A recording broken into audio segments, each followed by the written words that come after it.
Does bustin' make you feel good? I know it makes me feel good. Hello, friends. Hoping you're having a really good spooky month, and I don't just mean, the state of everything in the world right now. But October is upon us. That means turning down the lights, buying a dead vegetable from $20 to $60, and that also means horror movies. But, you clicked this video, so you know I'm talking about horror comedies. Dare I say the horror comedy? I mean, other than, like, Tucker and Dale vs. Evil and everybody's favorite, The Ghost and Mr. Chicken. Nope. Nobody else? Don Knotts, Chicken Noodle Soup? Nope. Okay, fake fan. But yeah, no, I said the thing at the beginning, it's the thumbnail, I'm talking Ghostbusters. Ghostbusters was released in 1984 and was an absolute breakout hit, actually being the highest grossing movie of that year. Mainly due to the talents of Ernie Hudson, SNL alumni Bill Murray, and Dan Aykroyd, who co-wrote the film with Harold Ramis. With a mix of laughs, scares, and Sigourney Weaver in a chiffon dress, it launched one of the biggest franchises of the 80s with a sequel, a cartoon, toys, you name it, including a drink. I think it was like Gatorade, like a special Gatorade flavor. Unfortunately, due to a falling out with the cast, disappointing sequels, and not really doing anything until 2 reboots later, it wasn't really one of the big franchises from the 80s compared to like the IPs of its time that are, huge now. Apart from, this time of the year where it is incredibly spooky, like when Mr. Chicken went into the old Simmons house.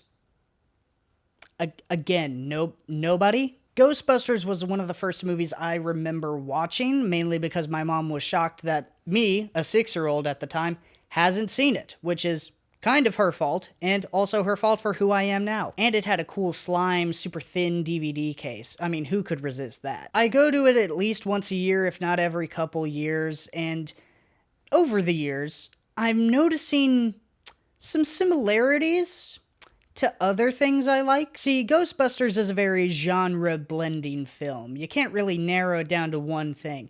Is it like an action horror comedy? Yes and no. You can kind of flip-flop. But there is something I would call eerie, if not familiar, about a group of costumed scientists with incredibly high-powered tech and willpower fighting against the supernatural to save the world. Yeah, my point is, Ghostbusters is a superhero movie. Better yet, it's kind of a superhero franchise. Now, before y'all crucify me, I know I kinda look the part. I'm playing fast and loose here. So, let's set up some parameters. But first, let's try to nail down what a superhero is, because that in itself is its own can of worms. But going to the classic, Webster's Dictionary defines a superhero as a fictional hero having extraordinary or superhuman powers, and also an exceptionally skillful or successful person. But what about Batman? I said fast and loose. Other definitions, like the second one, mention the fact that their abilities can count as like above average skills and or traits, or a proficiency in tools that maybe even only they can use. Your Batmans, your Iron Mans, your Stargirls, your Blue Beetles, your Masks, or Big Head. Only the mask is the furthest thing from a hero. Because heroes usually have like some sort of moral code or like set of rules they give themselves that differentiate them from the bad guys. And that usually means stopping the bad guys, protecting people, don't kill generally, don't do drugs, eat your vitamins, say your prayers, all that jazz. Then this thing called the 90s happened, and then that was also just thrown out the window, so it's again a gray area. But there's still general rules. But I think the main thing, in parallel to the code thing, is that you gotta have a sympathetic motivation.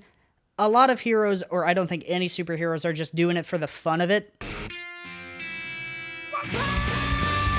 Don't. And with a mix of their actions and motivations, it's kinda clear to differentiate a superhero from a supervillain and a normal protagonist or a hero. So my definition is the best I can do as a culmination. A character with special abilities and or tools and experience that uses said tools and abilities to perform heroic actions that regular heroes and or people and agencies would not be equipped to do. This is also like my final special core criteria. I feel like a superhero should be the first and last line of defense for a certain thing. Like sure, Spider-Man stops muggings, but who's gonna fight the Sinister Six? A beat cop? I'm surprised New York City and Marvel even has a police department still. What I'm trying to get at is characters like genre are very fluid, which is why, like, the best ones are usually an amalgamation of, like, 2, 3, even, like, 4 or 5 things. Which is why a lot of characters, I think, fit the superhero mold, but might not be, you know, a costumed crime fighter. Gohan had a whole superhero arc, so Dragon Ball kinda counts, including a long list of all sorts of anime. Sherlock Holmes and Tarzan have borderline superhuman levels of intellect and athleticism. Buffy and the Winchesters know the supernatural better than anybody.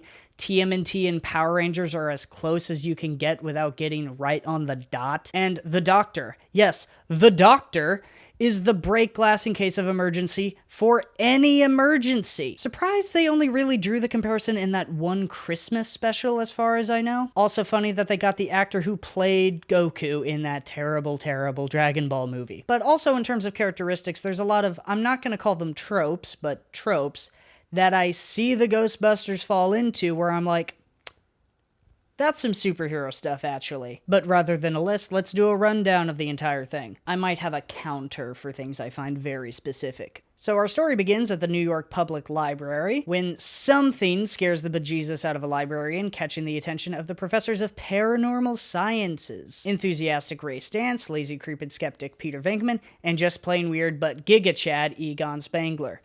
Do you have any hobbies? I collect spores, molds, and fungus. Despite a successful investigation, the lack of long-term results has them booted from their university, leading them to go into business for themselves. Which starts out so rough, with Ray having to put his parents' house up for collateral, and the fact that $95,000 worth of interest alone still seems like chump change now is the real horror story here. But hey, they got the firehouse, they got the car, they got the commercial. They just don't have customers. That is until Dana walks in asking for help when she has a haunting with a demon in her fridge. Side note, I absolutely love that despite she knows that something weird is definitely going on in her building, she is not putting up with any of the Ghostbusters crap.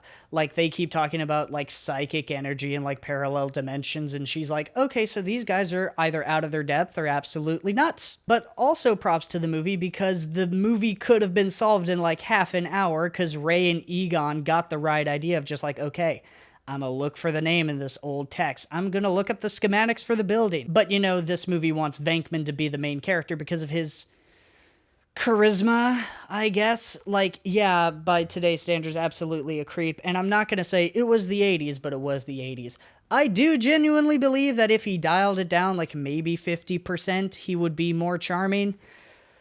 But yeah, I don't get it, but chances are I know someone who would absolutely get it. But yeah, the investigation goes kaput because Peter's a sleaze, we gotta deal with it. But hey, lucky break, because as soon as the cash starts to dry up, it's finally time to bust some ghosts. We're busting ghosts.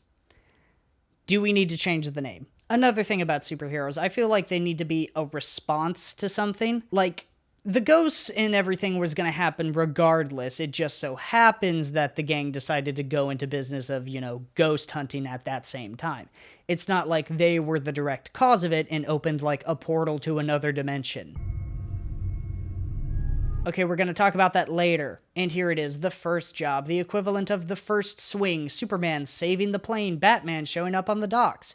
Only less action-packed because, you know, it's like an 80s comedy or whatever. But it's still incredibly fun, barreling out in the Ecto-1 and dealing with the first member of their Rogues Gallery and future mascot Slimer. And despite it being slow, it's still a blast, and you get to see the guys work together in the field and have a little bit of back and forth. I think we better split up. Good idea. Yeah, we can do more damage that way. One destroyed ballroom later, and business is booming! And now the entire city is crawling with ectoplasm and apparitions, and who you gonna call? Not only do they become successful with, like, their research, development, and business, but they become national celebrities a la Fantastic Four. Another sidebar, Harold Ramis as Mr. Fantastic would have been absolutely perfect. And through articles, newsreels, and magazines, you get the world reacting to the fact, hey, ghosts are real, and there's only one team that can protect you from them.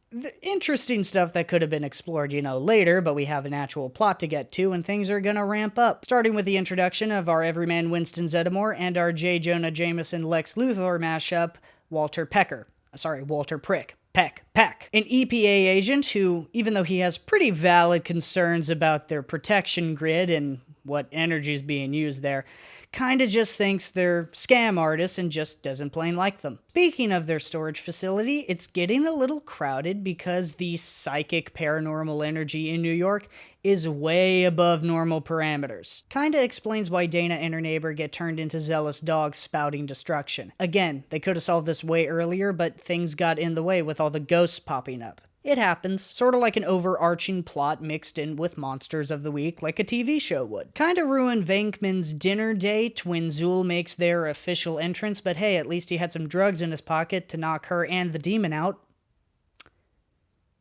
Why did you have those drugs in your pocket, Peter?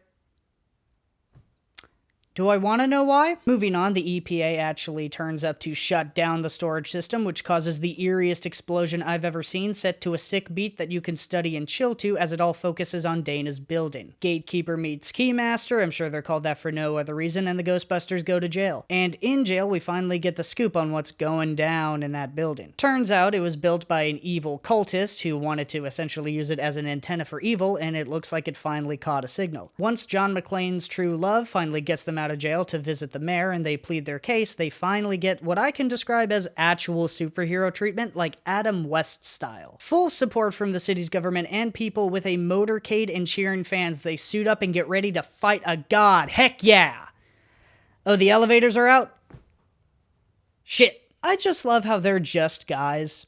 They're just guys. Like, yeah, that many flights is gonna wear you out. It really adds to the stakes and the feats of their heroics because, yeah, I feel like these guys could die at any time, but they are still our best chance. I mean, hey, they built the equipment. They got a better chance than you or me.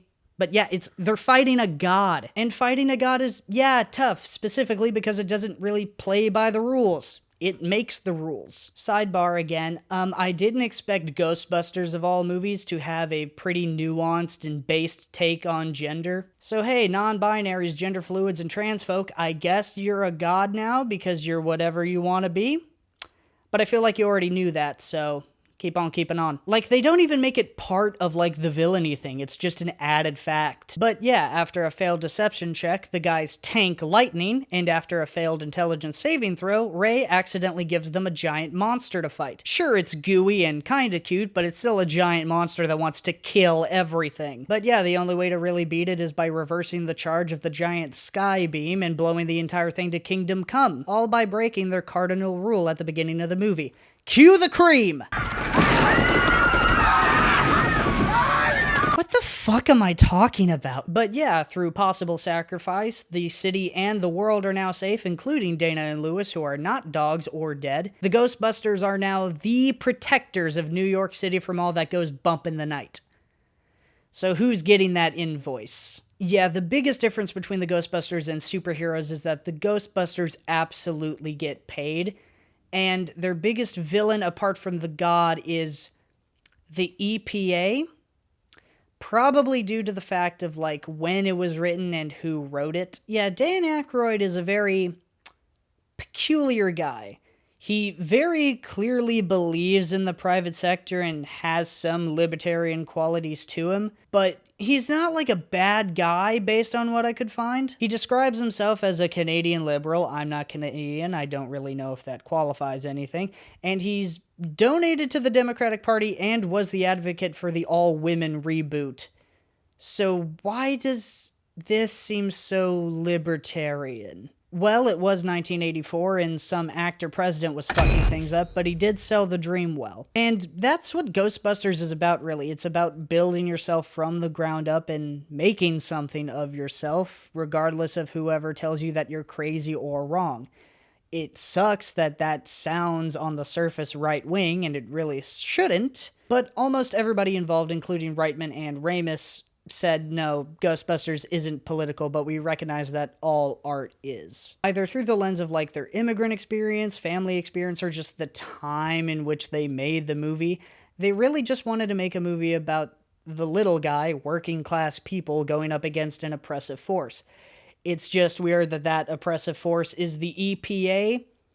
Like, superheroes have a history of going against the government, but the EPA, of all people, Granted, the guy who represents the EPA seems to be more driven by ego than anything, but it's still the EPA. And also, like, we don't see anybody else protesting about, hazardous waste, or even, like, ghost civil rights, which was a snippet in the news article in the magazines. But yeah, no, it's just one guy from the EPA who doesn't like him. It's more anti-bureaucrat than anything. I mean, the mayor only agrees to let them help because he's convinced his approval rating will go up and he'll get reelected. Like, even the bishop or cardinal, whatever church official they bring in, nods along when it's like, hey, you'll save a lot of voters if you just let us do our thing. So it's either supporting laissez-faire in individuals that believe they know better on how to change things despite how it affects others versus the recognition of the current system and how, despite political parties, all in power are willing to ignore problems and preserve the status quo, and so someone has to take it into their own hands.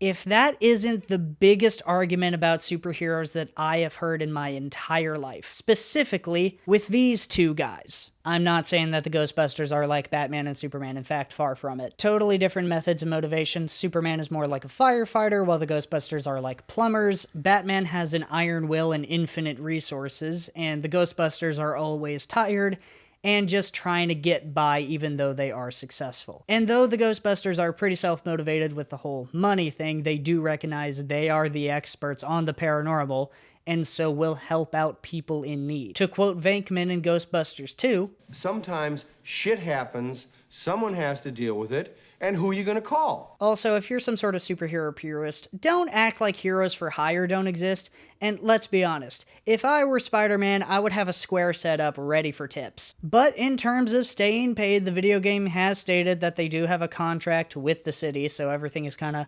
subsidized through your tax dollars, which is, hey, how the fire department, the police department, all sorts of things are. That's how healthcare should be, and that's how ghostbusting should be. Like, deal with them, but when the bill comes, just go straight to the mayor's office. So if anything, they're public servants, depending on continuity. But speaking of continuity, let's look at the rest of the franchise, shall we? The real Ghostbusters cartoon gave us new gadgets, new costumes, new villains, and a much lighter tone akin to the TMNT cartoon, actually predating it by a year. Then they ruined it, but that's its own can of worms. I don't want to get into that. Full-on superhero cartoons didn't really kick off until the 90s with, Batman and all of that. So the only real big hitters were G.I. Joe and Transformers, so your options were full-on war, or just fun little adventures of the week with groups of 4. 1989 saw Ghostbusters 2 come out with our, merry band of ghost catchers strung out of the busting business. Okay. But they're not allowed to investigate or deal with anything paranormal after they were labeled as frauds after the first movie, which I don't think makes sense. The cleanup for Stay Puft must have taken ages, but it does make sense that even though they saved the world, they would get mixed reactions. And to answer my question about Ghostbusters 1, turns out they got the bill, being sued by literally everybody. But they each got their own thing going on. I like how Venkman is a self-proclaimed fraud hack TV show host. Egon is doing his own psychological paranormal research while Ray has a bookstore. But Ray and Winston are also just resorting to child's birthday parties. Man, that's sad. They don't even want the Ghostbusters either. They wanted He-Man. Oh, why are you doing my boys like this? But when weird stuff starts happening to Dana and her son due to slime shenanigans, they get back in the game and immediately get arrested by drilling a hole in the middle of a New York City street without permission. I love these guys so much. But at their trial, it turns out that the slime they found is an empath and causes havoc based on the vibe that you give it. And so with bad vibes in the courtroom, literal ghost criminals start wrecking shop. With permission to use their equipment again, they take care of business, and this really exemplifies my case that they are superheroes because that entire scene feels like heroes getting back on the saddle. The build-up, the camaraderie, the action even, the reaction to them being back, it's all very heroic. Oh, but yeah, the plot happening. Not gonna lie, it's kind of just a rehash of the first movie after a bit. Instead of a haunted building, it's a haunted painting, with a weird minion guy who can, I guess, turn into a ghost. Instead of the Ghostbusters going to jail, they go to like a psych ward while crazy ghost stuff is happening, and then they're brought back. Instead of Peck, we get the mayor's assistant, and instead of Dana just being kidnapped, it's Dana and her son being kidnapped and sent to the museum, while the Ghostbusters crash in with a kaiju of their own. America, fuck yeah! But we also get a dancing toaster, and I consider that a win. The added stuff I would say is mainly just Peter and Dana giving it another go, though in my opinion, I think Peter got worse, but hey girl, you do you. And then there's also this like underlying theme of community, togetherness, and positivity, specifically with New York City. Don't know why they would feel the need to bring up that theme. I mean, it was the late 80s. Nothing bad was happening at all. But turns out all the bad stuff is being caused by Vigo the Carpathian, an old 16th century warlord and magician. Props to them for expanding into borderline magictory, really expands the supernaturalness of the world. And I'm not gonna lie, even though he's in a painting, dude handles business. He nearly kills Egon and Ray by setting fire to the firehouse. And I really like his gimmick is just drawing from concentrated evil and negative emotions. It's like real supervillain territory. And in the final fight, if you want to call it a fight, he takes the guys down. Man, these guys are tanks. I also kind of noticed like MCU style humor. I'm not saying Ghostbusters invented joking around during serious or, perilous moments, and I'm not saying the MCU copied it. I'm just saying it's kind of similar. But after the city coming together through song and sliming the crap out of him, Vigo is beaten pretty easily after possessing Ray for a bit, and hey, the day is saved yet again. Dana and Peter get back together, the Ghostbusters get the key to the city, and they also get a fettuccine original. Now, there was a planned third movie that was stuck in development hell forever, mainly due to the fact Danny Aykroyd wanted to send the Ghostbusters to actual hell, but the studios wanted, a family-friendly franchise, so that wasn't happening. Plus, Murray was pretty much done with the franchise as a whole, and there was a whole dispute over contracts and permission of how the original team had control over creative input within the franchise. So, yet again, Ghostbusters had to put the proton packs up on the shelf. But then Extreme Ghostbusters came out to try to give the franchise some juice with some 90s coolness, with some extra cool armor and weapons that are definitely not meant to sell toys, and a diverse group of cool college kids with some attitude. Think Ghostbusters if they were given the Power Ranger treatment with some SWAT cats and maybe a little bit of X-Men in there. It only had one season, ending with them teaming up with the original Ghostbuster team, and that definitely will not become a pattern in the franchise at all. And then the next major title would be one of my personal favorites, Ghostbusters the video game. And despite some pretty basic gameplay, this is an absolute blast. They got the whole cast back to voice act and collaborated a story with Aykroyd and Ramis, so a lot of them consider this the third movie that never got made, and it feels like the third movie with some callbacks to 1 and 2 and a lot of action and a genuine supervillain plot rather than like a dimensional disturbance. Ivo Shandor is back, possessing the mayor in this one, and trying to become a god after Gozer failed him again. And so to do that, he unleashes a bunch of psychic energy and unleashes a bunch of enemies, old and new, on the team to wreak havoc. You play as the new member of the team and an experimental equipment technician, which means you get all the new toys and you get to fight all the new baddies. Now, granted, it's a different medium, different story, but it feels, honestly, in my opinion, like a run of a comic book or a comic book movie. My personal favorites being the back-to-back-to-back levels of you fighting Stay Puft in Times Square, then going to the library to find the library ghost, and then ending up in the ghost dimension, and then stopping a mass possession in the Museum of Natural History. It really should have been a sign of an evil plot, because what do you mean they put a Gozer exhibit in a museum after he tried to end the world a few years ago? Then back to movies, we had the 2016 reboot, or Answer the Call if you want to call it that, and honestly,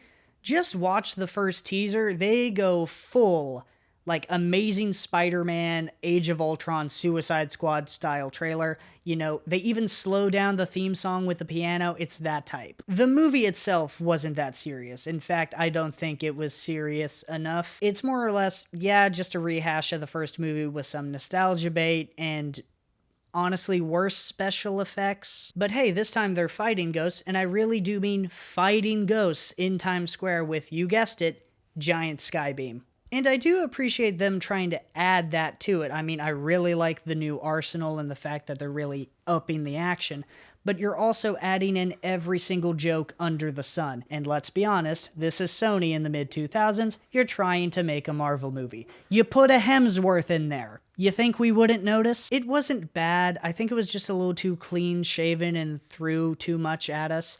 Like, I think the appeal of Ghostbusters 1 and 2, it was like small to medium scale, and also, like, it was dirty and grimy. I think the dirt added character. But speaking of small scale and dirty, Ghostbusters Afterlife goes full Stranger Things, even down to the casting, and I think it's a really good choice. It feels more 80s with a small town mystery becoming something huge and gigantic rather than starting that way. And the setting honestly makes it seem more scary.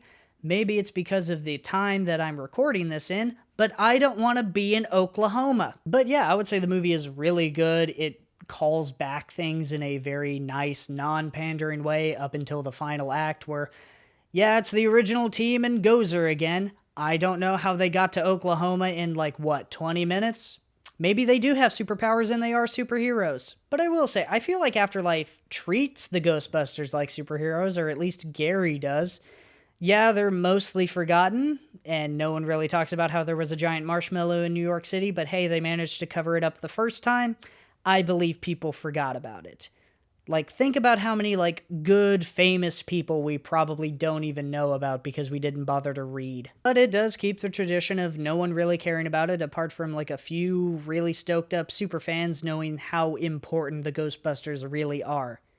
Totally not heavy-handed or meta at all. Of course, I do find it incredibly touching, especially the tribute to Harold Ramis, and it's a nice stepping stone for, like, the next generation of Ghostbusters. And then Frozen Empire tries to, like, return it to form and an attempt at genuinely, I think, trying to make Ghostbusters a superhero movie. Like, they do expand the world and up the stakes. Like, I think the opening scene of, the flashback and them chasing the ghost through Hell's Kitchen, great. You get some actual horror vibes, and then you get to see the Ghostbusters in their element, and then the actual plot happens where it's like mainly just exposition, a small skirmish here, back to exposition, and them doing what I would like to call a DCEU thing, where they try to jam everything in all at once. Mainly with Kumail Nanjiani's character, who straight up has superpowers, a costume, and a ton of family lore. That's some superhero stuff. And also, Winston just built a bat cave. Sorry, I mean a ghost lab, but totally a bat cave. And again, the nostalgia.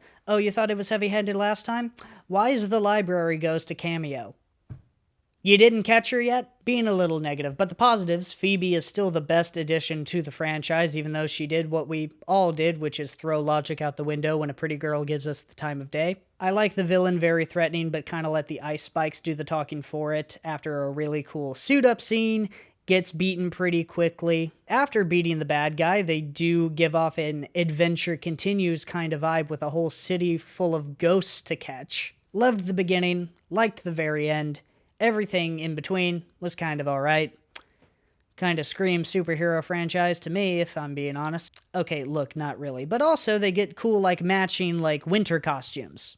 I get they're just jackets, but I'm considering it a costume. Now, is Ghostbusters a superhero franchise?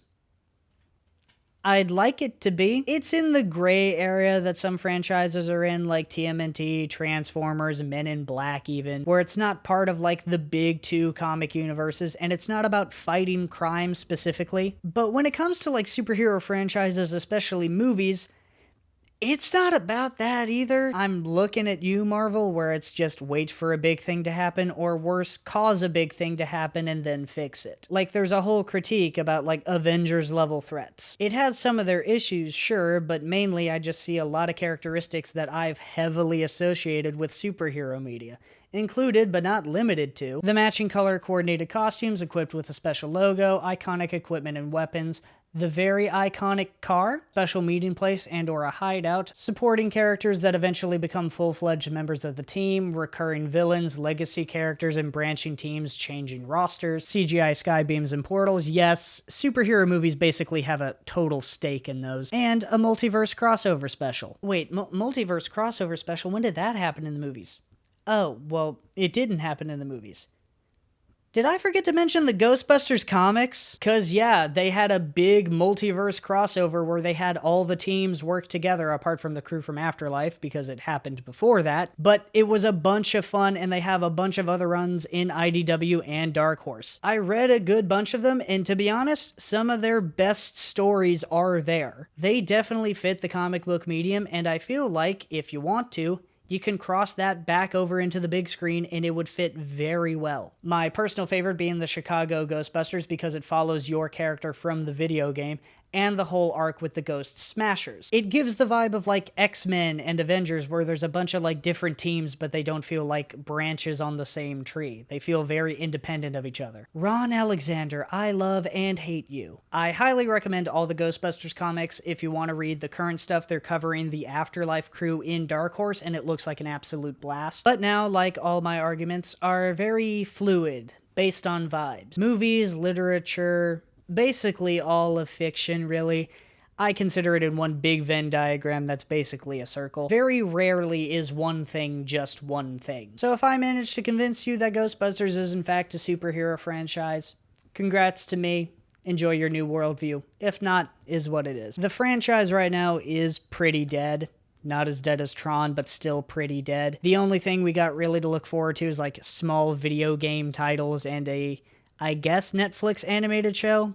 I would be excited for that if I knew anything about it. I'm getting a lot of conflicting reports that it's like a more mature take that you've never seen before, or it's just going to be a kid's show. I mean, I would like to see a mature take, lean into the horror a bit, get more action, but not in an action movie kind of way. You can still have that like dry, done with the world sense of humor, but still be absolutely terrifying, and I think that's why the first one worked. It was out there, it was funny, but it was also really scary. And yeah, the core four are the Ghostbusters, but you don't have to keep them the Ghostbusters. This franchise should be able to move on into its next stage of life, and what's frustrating is that you had the opportunity to do that, and you saw how other franchises made the same mistakes that you kinda did. Maybe if we get new installments, it can lead into a cool new direction, whatever that may be. I know what direction I would like to go. Besides, it's not like we have that many supernatural superheroes, you know what I mean? I mean, apart from Constantine, Spawn, Zatanna, Hellboy, Preacher, the Demon Etrigan, Magic, Doctor Strange, Dr. Fate, Brother Voodoo, Deadman, Batman sometimes, Ghost Rider, Elsa Bloodstone, Mr. Chicken,